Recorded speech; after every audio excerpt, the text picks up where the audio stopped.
Hallelujah, सबको जय मसीह की। Praise the Lord. मेरा नाम पॉल तारिक खान है। फिर एक नई वीडियो में मैं आपके सामने आया हूँ। हमेशा की तरह वीडियो में वचन में जाने से पहले मैं कुछ बातों को शेयर करना चाहूँगा।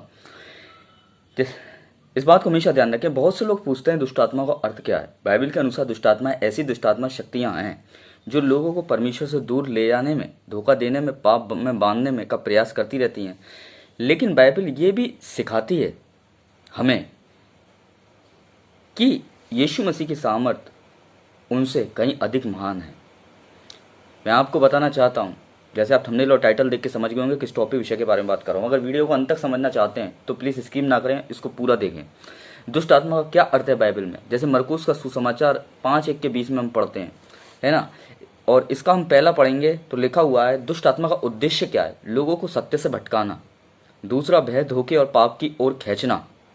तीसरा, परमेश्वर के साथ संबंध को कमजोर करना। दुष्ट आत्मा का उद्देश्य कुछ नहीं है। दुष्ट आत्मा का उद्देश्य है आपको परमेश्वर से दूर ले जाना। इसलिए बहुत से लोगों को दुष्ट आत्मा दुष्ट कर देती है। पवित्र आत्मा लोगों को पवित्र क्यों नहीं कर पाता? क्योंकि लोग उसे मौका नहीं देते।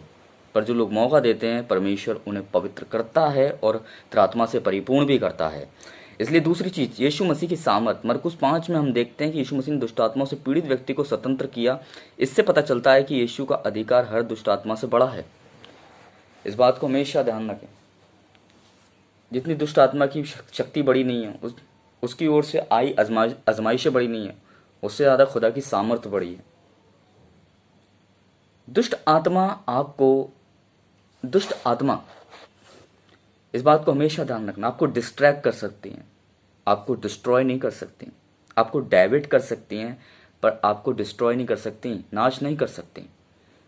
इसलिए हम देखते हैं शैतान के पास भी अधिकार था। वो यीशु मसीह के पास भी अधिकार है ना, प्राण का, पर शैतान के पास नहीं था। इसलिए यीशु मसीह ने कहा शैतान से, अय्यूब के लिए के विषय में, कि इसका प्राण, जिसकी जान मेरे हाथ में है, इसके प्राण पर हाथ मत रखना। क्यों? क्योंकि वो शैतान के अधिकार में नहीं है। इसलिए दुष्ट आत्माओं का मैं बताता हूँ करेक्टर। दुष्ट आत्माओं का नेचर होता है छीनने का। दुष्ट आत्माओं का नेचर होता है ना, क्या? दुष्ट आत्माओं का नेचर होता है छीनने का, नुकसान पहुंचाने का। वैसे ही मैं आपको बताना चाहता हूं, दुष्ट आत्माएं खाली दुष्ट नहीं होती हैं। दुष्ट आत्माएं दुष्टता से भी बड़ी होती हैं जब वो एक इंसान को परमेश्वर से दूर ले जाती हैं। अगर आज आप खुदा से दूर जा चुके हैं तो ये आप नहीं है, ये एक शक्ति है, ये वो जो आपको ऑपरेट करती है खुदा से दूर ले जाने में। मालूम है आपको? और इस शक्ति के बहुत से शिकार हैं, समझ रहे हैं आप? इसलिए दुष्ट आत्मा उद्देश्य कुछ नहीं है। दुष्ट आत्मा उद्देश्य है आपको भटकाना, आपको डाइवर्ट करना, पर डिस्ट्रॉय नहीं कर सकती है।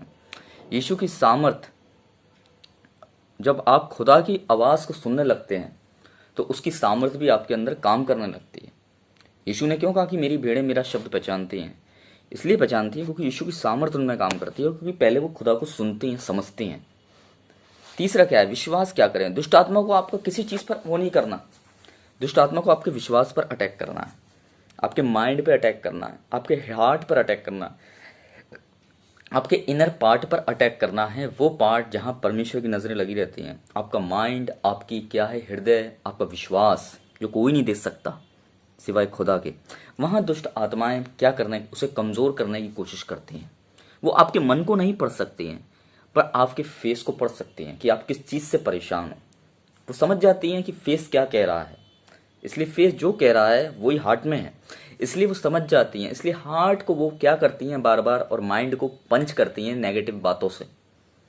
इसलिए क्या लिखा है, प्रतिदिन इससे क्या करें? इनसे बचने के लिए प्रतिदिन प्रार्थना करें, परमेश्वर के वचन को पढ़ें, पाप से मन फिराकर पवित्र जीवन का प्रयास करें, और विश्वास में दृढ़ रहें और परमेश्वर पर भरोसा रखें।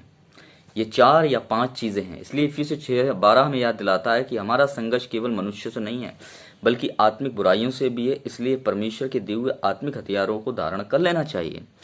इसका निष्कर्ष ये है, यदि आपके जीवन में भय, निराशा, आत्मिक संघर्ष है तो आशा यीशु मसीह में है। याकूब 4:7 कहता है, इसलिए परमेश्वर के अधीन हो जाओ, शैतान का सामना करो, वह तुम्हारे सामने से भाग जाएगा। कब भागेगा? जब आप परमेश्वर के अधीन होंगे।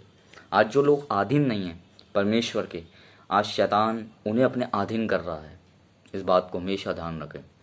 इसलिए दुष्ट आत्मा मोटिवेट दुष्ट आत्माओं का मोटिवेट कुछ नहीं है। दुष्ट आत्मा का मोटिवेट है एक इंसान को परमेश्वर से दूर ले जाना और उसको डिस्ट्रैक्ट करना।